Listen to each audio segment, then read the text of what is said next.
என்னது 2026 தேர்தலை புறக்கணிக்க போறாங்களாம். ஆமா, நம்ம திருவாரூர் மாவட்டத்துல உள்ள பெருகவாழ்ந்தான் பகுதியில 2026 தேர்தலை நாங்க புறக்கணிக்க போறோம் அப்படின்னு சொல்லியிருக்காங்க.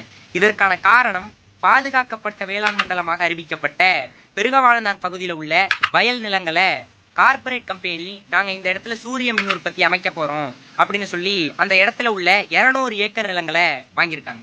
பாதுகாக்கப்பட்ட வேளாண் மண்டலமாக அறிவிக்கப்பட்ட நிலம்னு சொல்றீங்க, எப்படி அந்த இடத்துல கார்பரேட் கம்பெனி உள்ள வந்துச்சு அப்படின்னு கேக்குறீங்களா?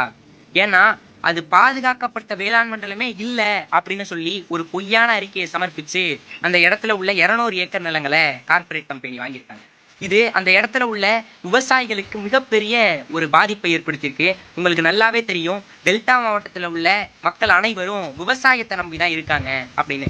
இந்த செய்தியை அத்தனை ஒட்டுமொத்த கட்சிகளுக்கும் நாம எடுத்து செல்ல வேண்டிய ஒரு கட்டாயத்துல இருக்கும். இது திருவாரூர் மாவட்டத்திற்கு மட்டும், பெருகவாழ்ந்தான் மக்களுக்கு மட்டும் வந்த பிரச்சனை அல்ல, ஒட்டுமொத்த தமிழகத்திற்கும் வந்த பிரச்சனை. இந்த காணொலியை பரப்புங்க அப்படின்னு சொல்லல, இந்த செய்தியை அனைவருக்கும் கொண்டு போங்க.